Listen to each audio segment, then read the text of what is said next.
যদি কিছু মনে না করেন তাহলে আপনাকে একটা কথা জিজ্ঞেস করতে চাই। হ্যাঁ, অবশ্যই বলুন। আপনি যে গানটা গান সেটা আপনি কার কাছ থেকে শিখেছেন?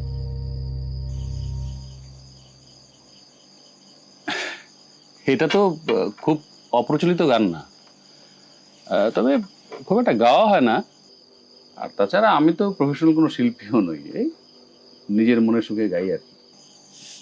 ছোটবেলায় টুকটাক বাবার কাছ থেকে গান শিখেছি।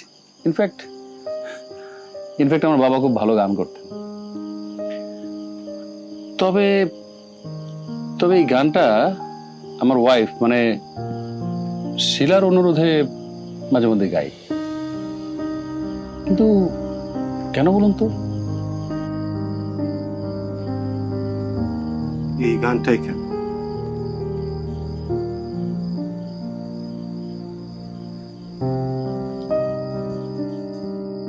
কারণ এই গানটা আমার মায়ের খুব প্রিয় একটা গান ছিল, খুব পছন্দের গান ছিল।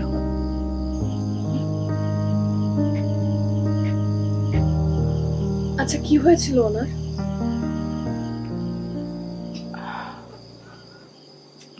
কিভাবে বলবো? হ্যাঁ, তুমি বলো।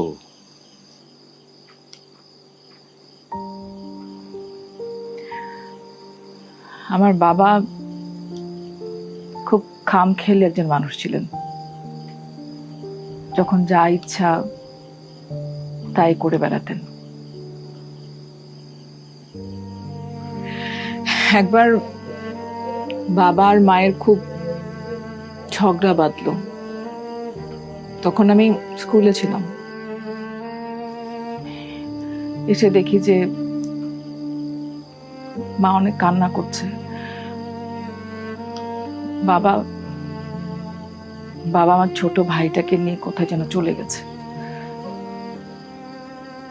এরকম ঝগড়া আগেও হয়েছে, কিন্তু সেবার ঘটলো অদ্ভুত একটা ঘটনা। আমার বাবা আর ফিরলেন না।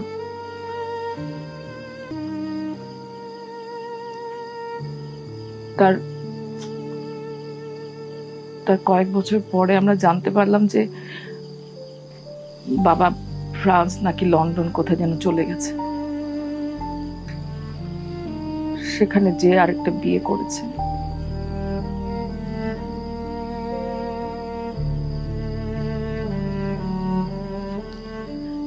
তারপর থেকে শুরু হলো আমাকে নিয়ে মার একলা একলা যুদ্ধ।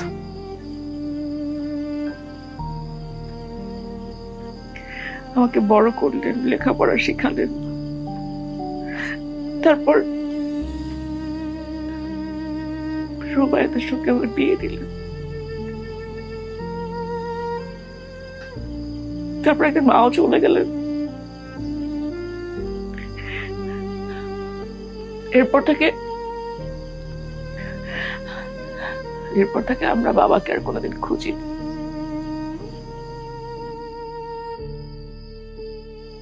বাবা এরপর আমাকে নিয়ে ইংল্যান্ডে চলে গেছিলেন।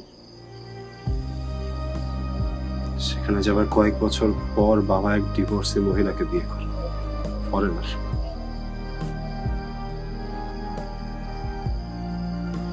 এরপর দিনের পর দিন, রাতের পর রাত শুধু অশান্তি হতো আমাকে। আমার জীবনটা অন্ধকার হয়ে গেছিল। আমি আর পারছিলাম না, আমি বেরিয়ে গেছি। এরপর বিদেশের মাটিতে রাতের পর রাত আমি একা স্ট্রাগল করে গেছি। কোন রকম ইউনিভার্সিটিতে চান্স পাই, ব্যারিস্টারি কমপ্লিট করি।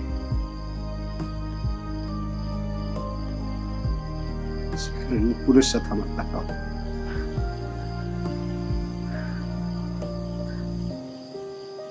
তোমার বাবার নাম?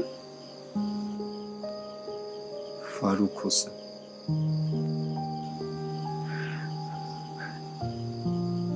মা শামীমা সুলতানা।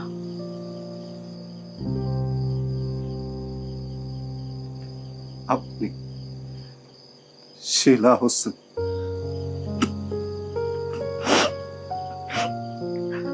আর তুই বাবু।